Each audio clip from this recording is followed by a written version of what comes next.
Right. Hi, Krista. Hi, Sarah. I'm so excited to have this conversation. I Me literally just too. finished your book last night and I freaking love this book so much. It's epic, Sarah. I'm blown away by so many things in the book. So I'm so excited to get into this conversation with you and just want to congratulate you. This is an extraordinary creation. Thank you. Thank you so much. And I appreciate you being here and having this conversation with me. It felt like you were the right person to do it with. And you've been part of the later stages of this process. And we celebrated when I first signed the contract a year and a half ago, and celebrating now that it's coming out together too. Yes, and it comes out in this week, actually. Yes. So 2 days after this conversation airs, it will be out. How are you feeling about it? This is your third book baby, My third and book. Yeah. it's here. Y- Yeah, we're actually recording this like about a month before it's going live. And yesterday I just had a session with one of my mentors just to help with the vulnerability of it's not extreme, but I just know I want to support myself and my parts as much as possible because this is for sure the most vulnerable thing that I've ever created. There's a lot in there that even like friends and family members don't know about. And so just, yeah, working with the vulnerability and just all the logistics that go into bringing something like this into the world. I remember meeting with you maybe 3 weeks ago, and you said something to the effect of, "It's all in there. It's like everything's out there to hang. I'm not hiding anything." And I heard it and I took it in, but it wasn't really until I got into the book where I'm like, "Holy moly, this is truly." It's almost like as I'm reading it, I'm like, Sarah is releasing a massive level of karmic load by revealing yourself in this way and your life in this way. I'm wondering if it feels anything like that for you. It just feels like for some time now, I have just really lived with the feeling that I don't want to have any secrets. Mhm.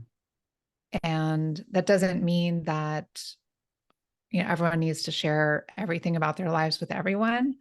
Right. But I know for whatever reason, my path is so much about healing the feminine, the wounds of the feminine. And I know that the experiences that I go through in life are part of that.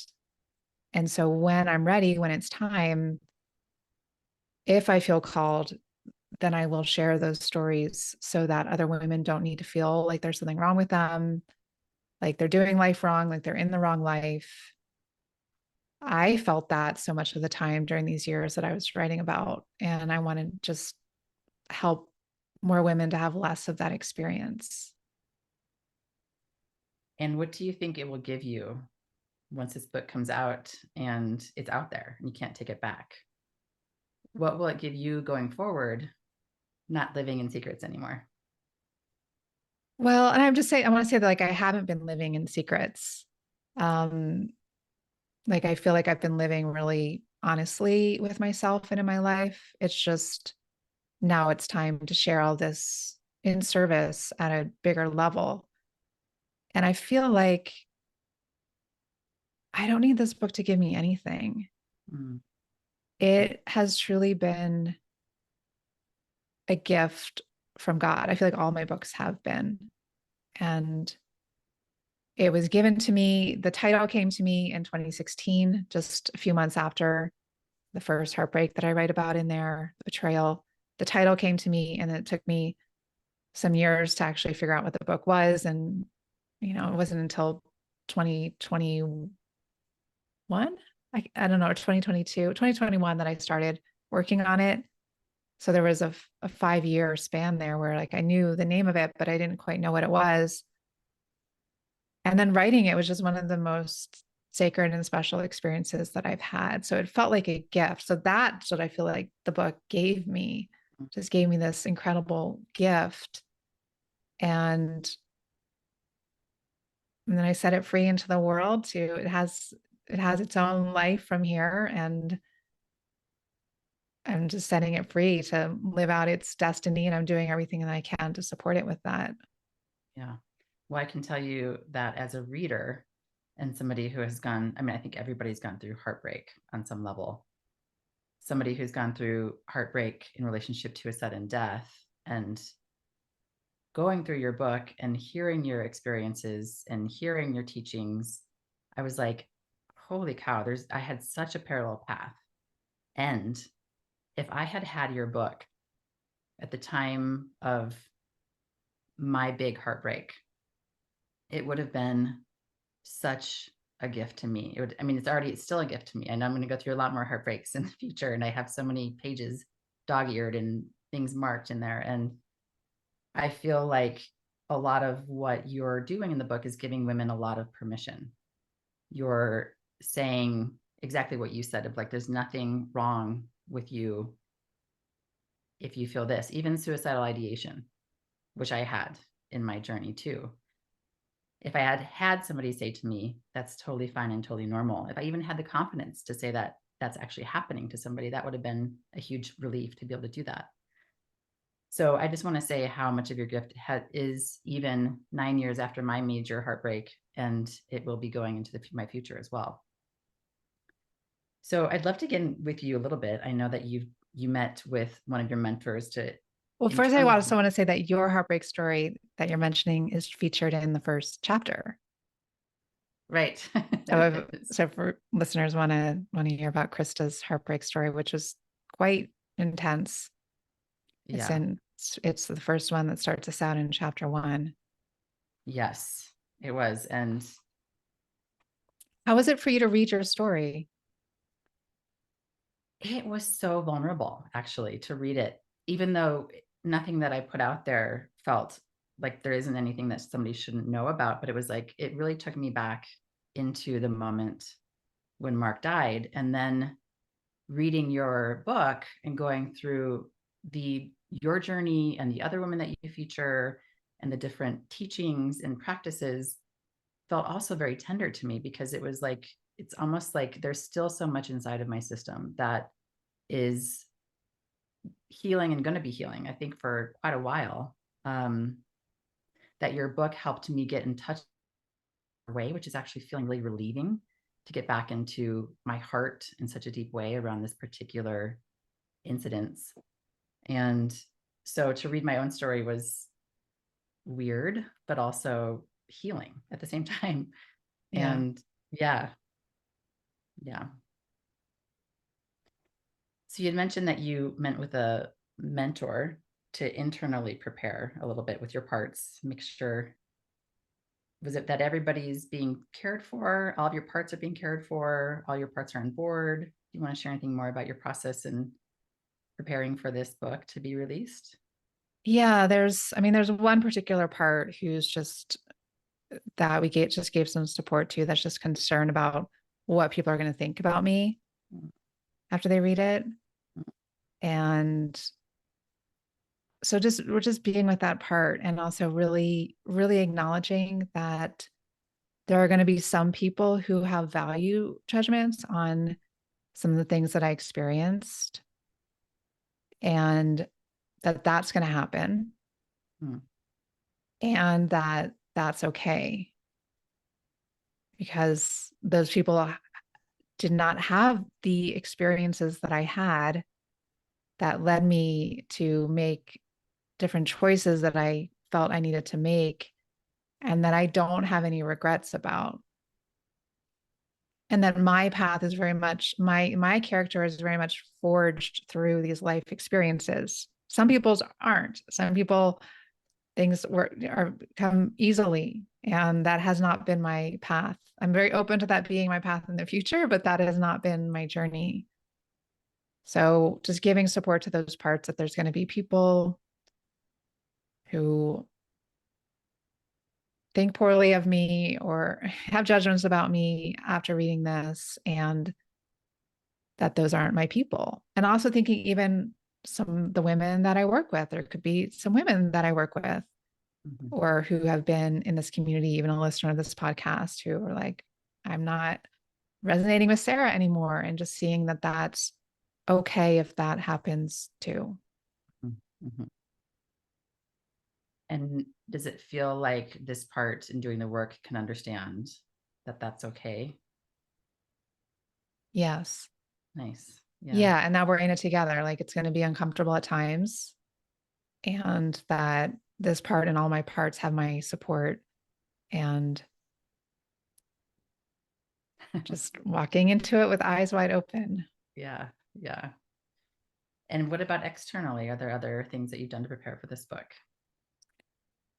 Um, yes. Well, a lot of logistical things. So I started kind of logistically getting ready in February, booking podcast interviews, building out the book web page, and now getting a lot of like launch events ready, a lot of more promotional things, activating my network, my community to help out with spreading the word, those kinds of things. Mhm. And organizing my work schedule, my life schedule to open up space so that throughout the month of May and the second half of April, I can really just be focusing on this. Yeah. And then also preparing just my physical body and my mind. So my partner Chris and I just finished a cleanse that was really helpful. Mhm. So my body's feeling good. And then the weekend after recording this, I'm doing a home retreat. I have the house to myself for a few days.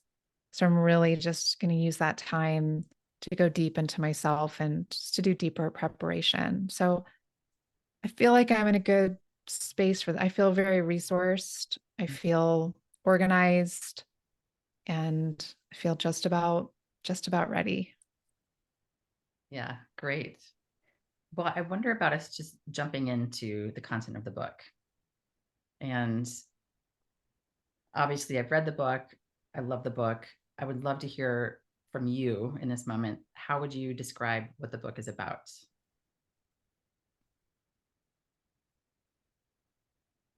It is about, it's a part memoir, part guidebook about the serial heartbreaks that I experienced between 2016 and 2020 that encompassed all areas of my life, my relationships, my body, my career, my money, my identity, all of it. And it provides a woman a path through similar experiences so that we don't get stuck. And so that we have a companion with us during those darkest hours that can feel so, I mean, I don't even know what the words are, devastating, Really devastating. agonizing. Yeah. There was a line that you wrote in there a couple times that said something to the effect of questioning, like, what kind of God would put me through basically this kind of heartbreak? And I really resonated with that. I mean, I said that to myself a gazillion times when I went through my process. And I think that there's different levels of heartbreak, obviously, and that this book, this handbook, can help any level of heartbreak, and especially the ones where there is that level of total devastation, really dark night of the soul. Yeah, something else that came to mind is that as I was going through that period, I would read certain books about grief, but they were always about someone dying, or about, like, if it was around baby loss, because part of the stories that I share in there are about my abortion. Baby loss, it was like about miscarriage or stillbirth or SIDS, but no one was speaking to the heartbreak of abortion. Mm. No one was speaking specifically to the heartbreaks that I was experiencing. And so even though I felt included in the way that they were talking about heartbreak and grief, I felt excluded because they didn't even mention me and my situation They would list a lot of things, but they wouldn't list the things that I was experiencing. And so then that made me feel even more excluded. Right. And so I really wanted this book to be so inclusive. Mm-hmm. Like, no matter what you are experiencing, you are welcome here. You are included here. Your heartbreak is valid and real. And I see you and I get you. So powerful. And even though my situation was around death, when I looked for support, I spent hours. I was so desperate to find some level of getting, being gotten, being guided. And the things that I did find were mostly around death also, but they were prescriptive, or they were like, this is what your journey is going to look like exactly. And here's what you should be feeling, or here's what you shouldn't be feeling. And what I really love about your book is that there is no shoulds in there. There's no prescription. And it's like walking into a huge hug. And that's how I felt the whole entire time reading the book, is just feeling gotten, nourished, and supported. It's beautiful. I'm really happy to hear that you felt that way, because that's how I wanted people to feel. That's what I needed. That's how I wanted to feel, and didn't, except when I could, really give that to myself. And I wanted to be able to offer that to other people too. Yeah.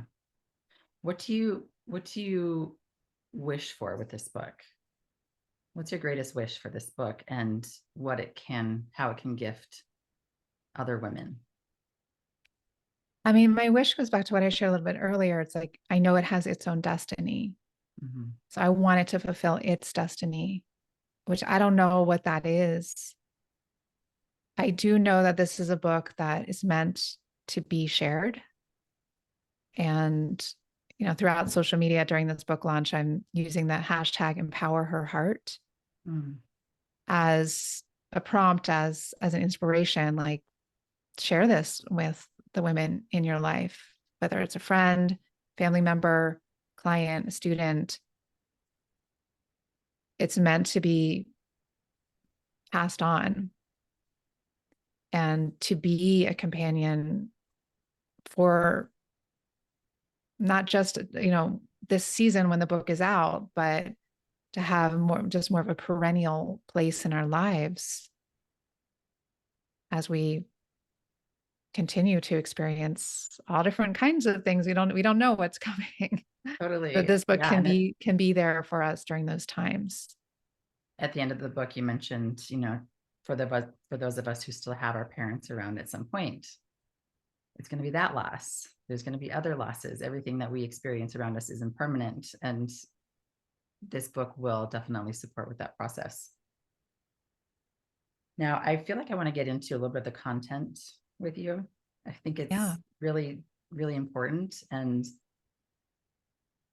I'm curious how much you would want to just share with those that are listening around what kicked off. What was the first heartbreak? Because I feel like that spirals into so many different heartbreaks, that you, like a serial heartbreak experience that you mentioned. Can you share a little bit about that heartbreak, that initial heartbreak? Yes. So that heartbreak happened in early February 2016. And I was just coming out of launching my second book, The Book of She. And on the heels of that, did a big program launch that was really successful. And I was tired and I was really stretched. And I was so ready just to celebrate, to take some time off, to celebrate a big win with the program launch, that my book was out, finished. And literally, like a couple of days after that, the program launch happened, I was preparing to take a long weekend to rest and celebrate. Took a bath, got in my pajamas, went downstairs to cook dinner. And my former fiance came home. Instead of sitting down at the dining room table to eat dinner, we sat down and he told me that he had been cheating on me. And my whole being just short circuited. I could not compute that information. And he ended up leaving that night and ended up never coming back. And I found out in the days, the weeks, the months, and even the years that followed that there was more happening than he shared that night. It was a much bigger experience that happened. We were together for 5 years, and he was sleeping with people for a majority of those years, a number of people. I still don't know the full story. And that just led me through a big journey of questioning my whole reality over those past several years, because the life that I was living was not real. If Right. something else was happening, I had no idea it was happening right under my nose. Right. And then asking myself important questions of, how could I have missed this? How could I have been in this relationship in the first place? So there was a lot of atoning to do with myself, a lot of anger with him, a lot of anger at my life. So that kicked it all off. But that was really like who I was and what my life was prior to that night. Like that was the dividing line. Like everything changed after that night. Right. I feel like what you experienced, and I know unfortunately there are many people who experience infidelity inside a partnership, which is so heartbreaking also. But I feel like it's also for those of us who haven't experienced that, it's like the worst nightmare that we can imagine to wake up to. And part of your book that I think is so critical and essential is about the rehealing of the inner knowing. And so when I hear your story of how did I not know that? How could that have happened? I read your story about what happened in the book, which I love. I couldn't put it down. um, I want to ask you in this moment, like for the women who are listening, and they're like, "What? How did you not know that?" Or how can those signs not be shown? Or I'd love to hear a little bit more about your experience there, because I feel like it's such a big question. Anytime I hear somebody say, I had no idea that that was going on. And I think it's an important thing for us as women to really get deeply inside of that conversation. Well, I'll share a phrase that my mom often says, and I'm sure others have heard as well, that hindsight is 2020. Yes, totally. So the mentor that I mentioned that I met with the other day, I met with her a day or two after all this happened. And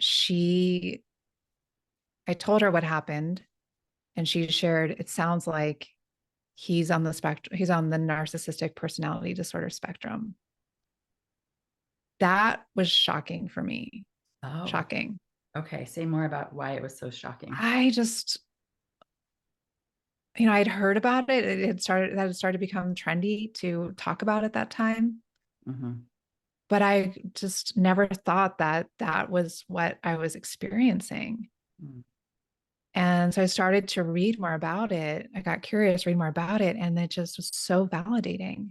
Like everything that I read, it was like, oh, that's me. That's him. Oh, that's our relationship. Oh, it's like everything started to kind of like click into right view.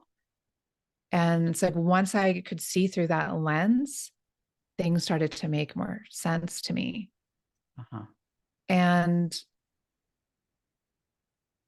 looking back, I see even from very beginning, there were red flags and yellow flags, but I was not trained to see them as such at the time.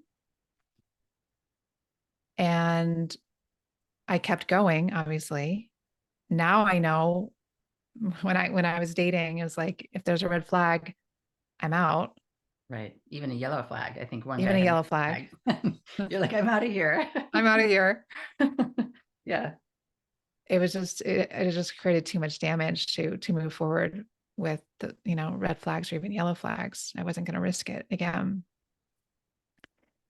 And I did have dreams, nightmares about him and the main woman that he was with. I had nightmares. I talked to him about those nightmares.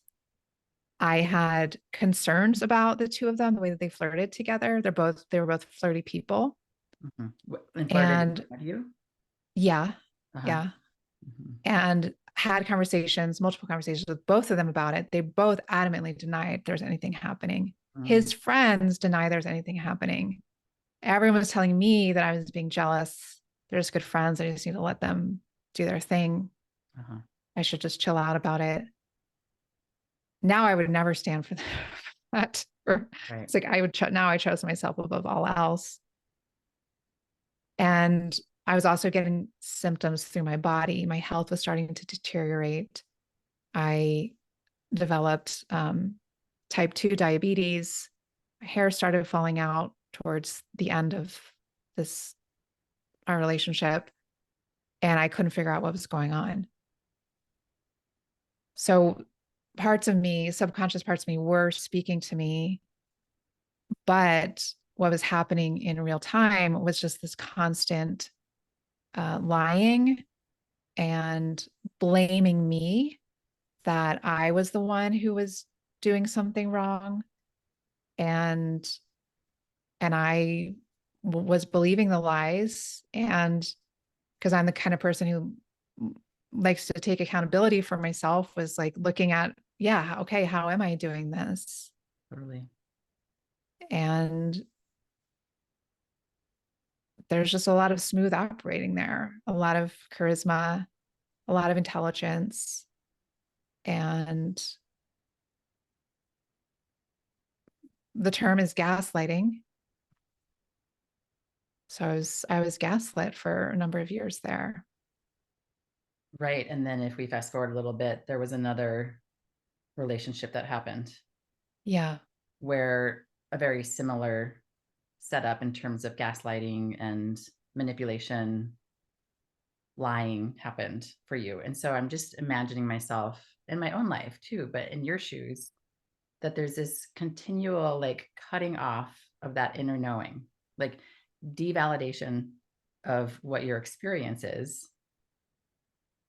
You're on a growth path, so you're really looking at your stuff and you're attempting to be responsible for that.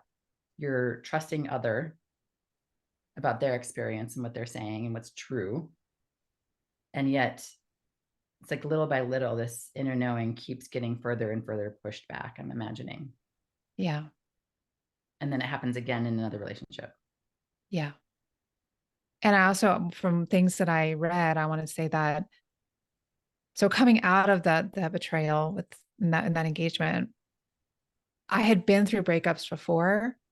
And so I kind of knew how those went. I knew they sucked. I knew that territory, but I didn't understand the depth of the damage that had been done because of the gaslighting and the manipulation and the lying for Right. those years.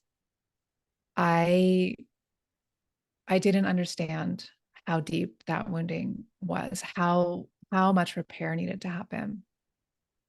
And so what's often common when women come out of these relationships, which involve narcissistic personality disorder, is that there's a rebound with a similar personality type. And that's what happened to me. Even though when I write about it in more depth, I went through a lot of filtration systems, I was very thorough with my process to make sure that that didn't happen. And I had parts of me that were on an accelerated timeline because I felt like I lost a lot of time with my former fiance. Because one of the things that was at play, I was in my late 30s, and we had been in this dance around, are we having kids? Are we not having kids, for some years? That was very challenging. And I was considering leaving the relationship when he finally landed on a no. And there was a lot of anger in me that we'd been going through this dance while the whole time he'd been sleeping with other people, and just wishing if he had just told me what was happening, that would have clarified things for me, or even just told me he wanted to sleep with other people and I would have left. And then I could have been freer early on in my 30s to have more choices available to me. So I was in a bit of a panic of like, I need to find a partner. I need to settle down. I need to have a family because I want to have a family. So there were a lot of things at play there.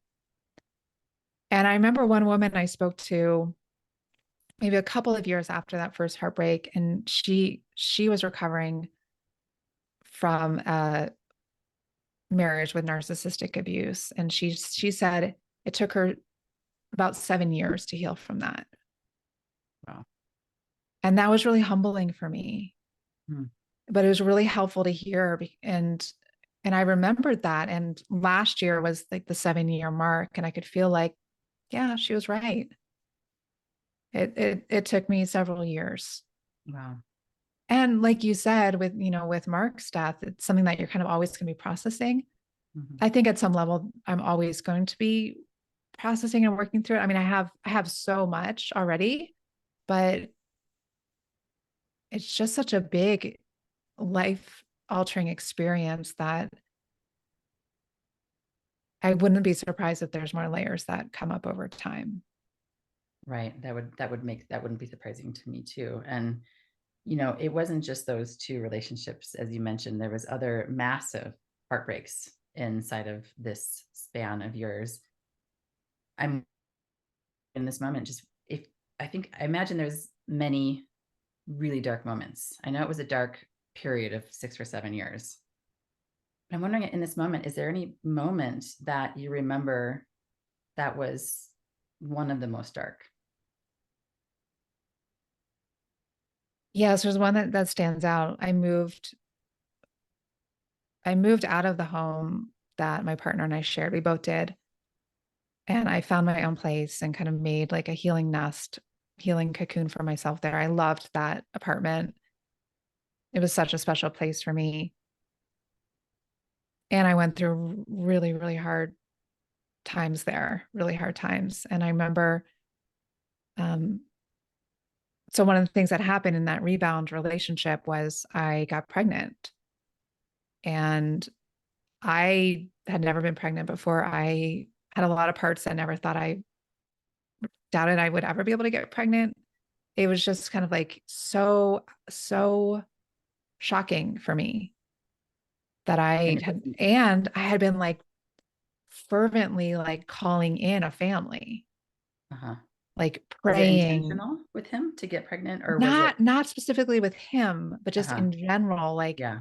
after my former fiance and I broke up, it was like everything was like oriented around like, how can I still make this possible? Yeah. So doing like magic spells and all sorts of things. So I think I was just so shocked. I was like, oh my God, did all this stuff actually work? Like, but it's like it worked like in this twisted way because it's like I'm not in the right situation to do this. Right. And I mean, there's more that happens there that I write about in depth in the book, but I ended up having an abortion. And that was just such a crushing experience to like want a child so badly, but to be in a situation where I knew that I couldn't do it. Hmm. And so and even though I made that decision from my deep truth, from my deep clarity, there was a lot of processing that needed to happen afterwards. And how did you even know how to orient towards that processing? I mean, I know that you've done a lot of work, different spiritual work, growth work, not having the handbook that you're writing, that you've written. How did you even know how to move forward from that moment? I met with a counselor at the local women's health center that where abortions can be arranged. I didn't have an abortion there, but I met with a counselor there and I was in a really, really dark, depressed place. And I would just wake up in the morning and just think like, who the hell am I? Mm. Like, how is this my life? How like I was doing well. Like I felt like I was on track in my life and like everything just exploded or imploded and I just didn't recognize myself or my life. I didn't understand how I ended up where I ended up. Hmm. And I sat with her and one, I sat down with her and I told my full story from beginning to end at that point. And that was the first time I had done that. That was really helpful. Right. And then she also shared, you need to let yourself think everything that you're thinking. Mm. and feel everything that you're feeling. And that's through that is how you'll find peace with this. Mm. And so I just gave myself full permission, because then I would have like these fantasies about like having this baby, taking this baby for a walk. But then it was like I'd always kind of like reach like a dead end street, and it was like, this isn't going anywhere. And I just kind of like loop and loop and loop. So it's like letting all of that happen, letting all the rage, all the depression, all of it happen. And it was scary. And there were times where I felt like I was losing my mind. There were times where I wanted to kill myself. Mm. And that was the way through.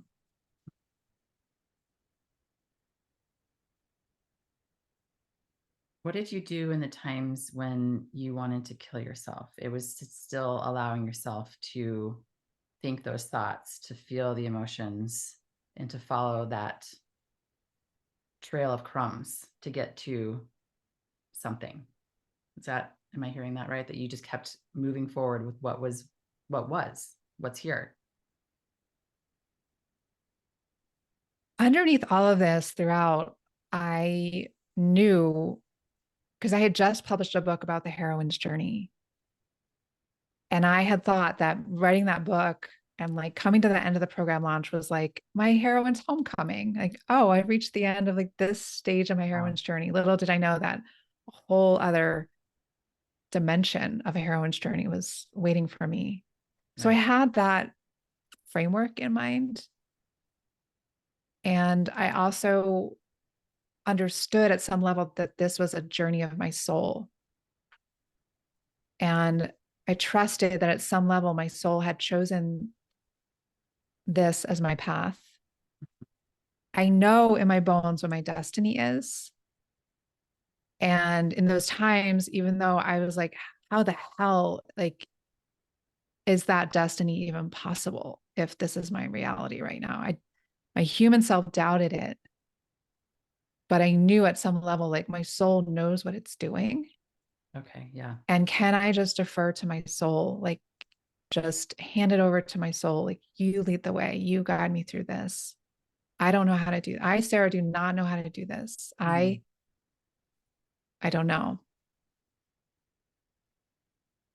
I love that you bring a lot to the book. One of them being connecting with higher power, one's higher power, however they relate to that. You bring ritual, you bring inner work, you bring so many different resources for the woman to go through her journey and to discover it. And when you say that I know my destiny, I know it. I want to hear a little bit more about how you know it, because I feel like if we also had the skills and tools and resources, and this goes back to the inner knowing, I think, to understand that internally, even if we're going through whatever kind of challenge or heartbreak we're going through, that would actually be really helpful for a lot of us, especially in the moments where we're on our knees. Can you say anything about how you know so deeply about your destiny and this inner knowing that you've cultivated, which is so beautiful? I think that at some level, we all know what our destiny is. It's something that we have felt since we were children. Maybe we don't trust it. Maybe we don't give it that much attention. But if we're all really honest with ourselves, we know. Mm. Mm. And one of the things that I teach about is this in Greek, in ancient Greek, there's this word telos, which means our ultimate aim. And it's like our destiny is patterned in us. And it's about like so much of our lives, especially as women, is like becoming things that we think other people want us to become. And so that can get really buried. Mm-hmm. And especially, Carl Jung says like the second half of our lives is like the time of individuation. It's like an unbecoming of all that so we can become who we truly are and really fulfill that potential within us, fulfill that destiny within us. So I've always had a sense of it since I was a little girl. And I think this inner knowing has been one of the dominant messages of my work from day one, since I was in my early 20s. I don't know why that is. It's just, maybe that's part of my destiny, but one of my just recurring messages to women and to myself is listen to your inner voice.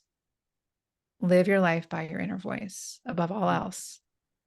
Create time every day to listen, to get intimate with it. And the more that we do that, the more that we build that self-trust. And the more that we trust that inner guidance. I have a question about your current relationship. So I'm so excited for the relationship that you're in now. And I'm imagining through going through your story, through your book, that there's a lot of inner healing happening, of course, building that inner knowing, that trust again, how to listen. And then there's like the external collaborative healing, where if I were your partner, I would imagine that you would probably need quite a bit of from me, and I'd be very invested to make sure that the things that arise based on the trauma that you've had in the past can be welcome, be here to be healed. I'm curious if that's been a big part of your journey in your current relationship. That's a great question. And I think just one of the main things that drew me to this relationship, and I'm so grateful for in this relationship, is that there was never a question of whether or not I felt unsafe. Hmm. There's just been safety. And in that, there hasn't really been an issue with re-traumatization or Trust issues with, again. just maybe a little bit, but it's like, it hasn't really been an issue. Mm-hmm. And I think both of us came into our relationship after some significant experiences, betrayal in our, of partners in different ways. So there was a foundation of understanding in that, and kind of like collaboration in that. Like we get what it's like, Yeah. and we're not interested in doing that to each other. Yeah. And you know that because your inner knowing has a stronger radar than it Yes. had previously, a stronger connection. Yes. And I healed. There were impressions in my system from older wounds in my past, from an experience that I had in college, which didn't surface until early 2020 in my memories, and just from my childhood, which I was aware of, and I had worked with a lot, but it had deeper levels that I hadn't reached yet. So it took me time to clear those. I used IFS predominantly to heal those. It took time. But then once those were cleared from my system, and I also learned like red flags are bad. These are the red flags. Right. No, I'm a no to yellow flags. And I just kind of changed my orientation around what I was attracted to.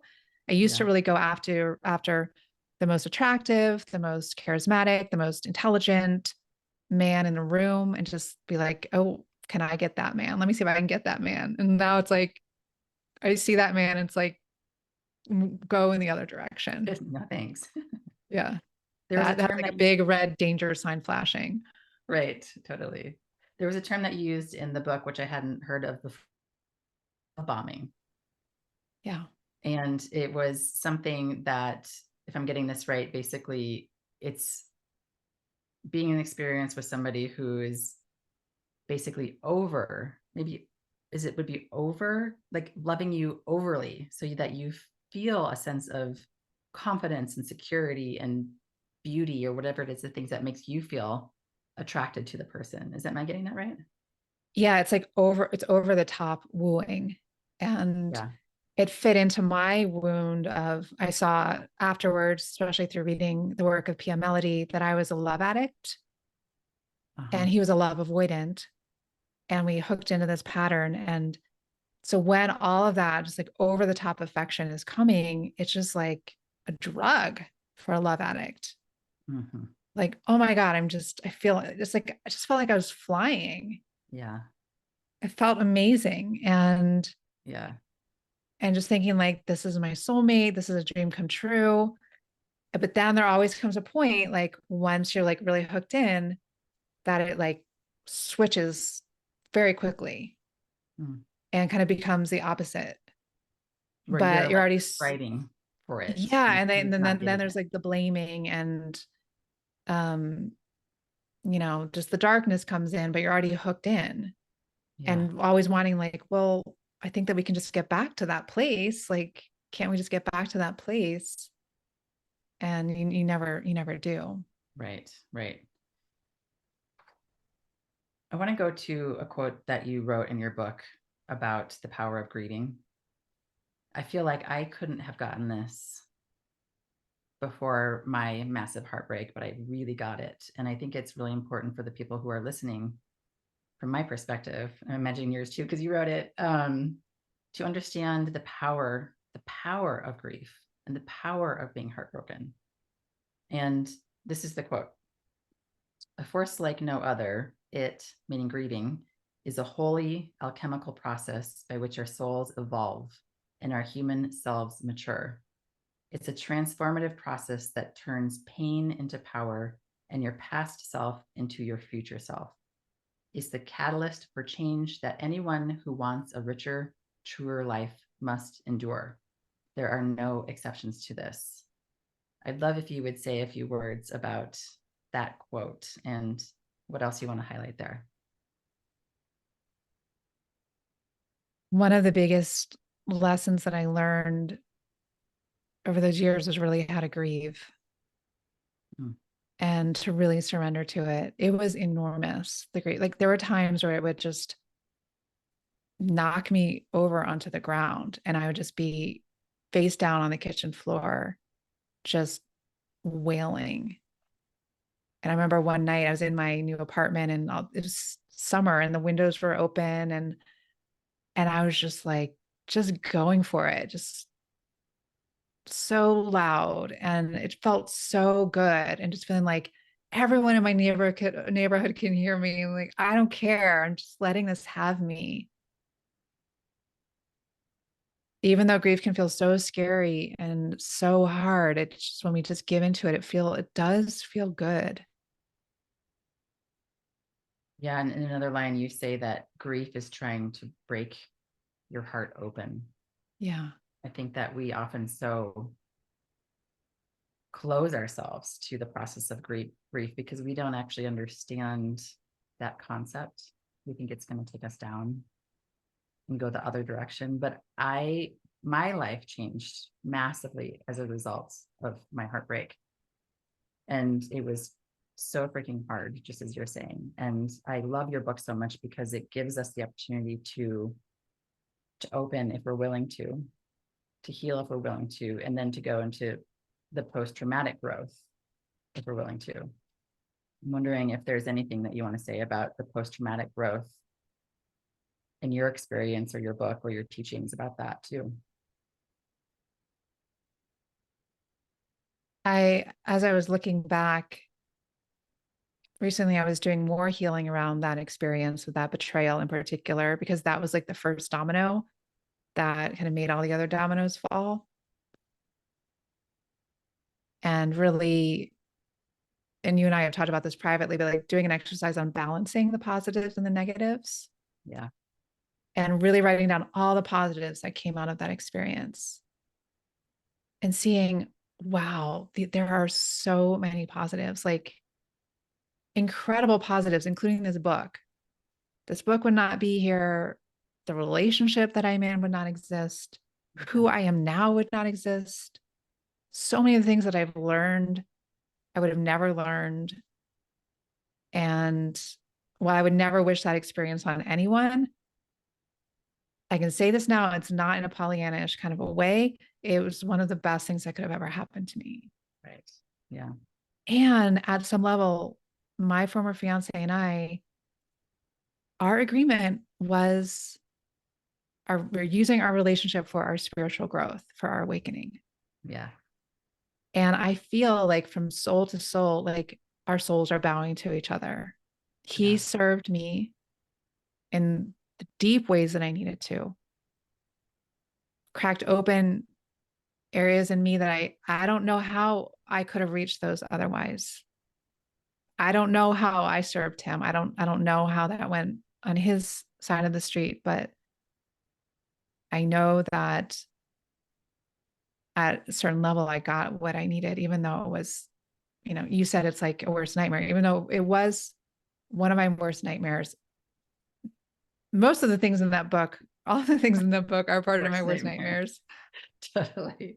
And there's something liberating that comes with living one's worst nightmares. It's like, okay, life, what do you got? Like I can do that. And I can, I don't want to be too,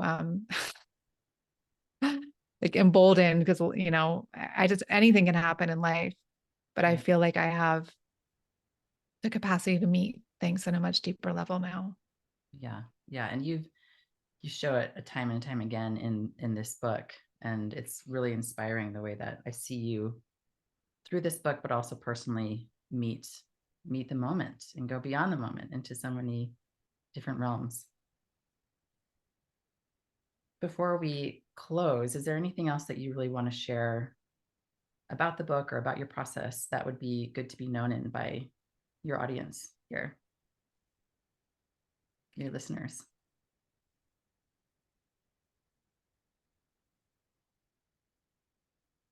I know that some listening are maybe meeting me kind of later on in the process, and some knew me before and have been with me through it. And I really want to especially acknowledge those women who have been with me through the whole process and just share my appreciation for just being part of this experience, this extended experience with me. Yeah. It has meant a lot to me to have people who have been companioning with me throughout, because a lot of relationships were lost, and that was part of the experience. And that is part of the kind of like collateral damage or collateral impact of heartbreak. And I appreciate those people, when it's right for each soul just to continue on together. And is there anything that this part of you that you spoke at the beginning of our time together, the one who was a little bit afraid of maybe judgment or some sort of value assessment, is there anything that she wants to say as we close? Well, I was doing an interview with a woman who considers me to be a teacher and mentor to her, and she has read all my other two books. And she shared in reading this book, there were times where she felt really uncomfortable because I just brought readers like so up close and personal. And I would just say, I'm really not, I don't think it's good for any of us to ever put anyone on a pedestal, because they're just going to fall off of it. Yes. I think some people say it pedestal to pit. Yes. Yeah. And just to say, like, I'm human, you're human, we're all human, and we're just here having this experience, standing shoulder to shoulder. And Absolutely. And that's what I this love book is about. I love that that's what this book is about. And it was such a joy to read it. I'm wondering where you would like people who are interested, where can they go to find the book? Handbook for the Heartbroken.com, and also wherever books are sold. And at handbookfortheheartbroken.com, there are some gifts that can accompany you on your heartbreak journey. If you would like those resources, then you can email in your receipt and we can send those to you. And we also have various audio meditations. I recorded all the practices and the meditations that I lead through the book. And you can also get those at handbookfortheheartbroken.com. I bought 3 of them because I want to give them away to people that I know they will be of service to when they fall off of their horse, because it will happen. And I'm excited to be able to share this with other people too. Thank you for sharing it. Yeah. It's been such a joy to be in this conversation with you, Sarah. Thank you, Krista. Appreciate you and our friendship. Me too.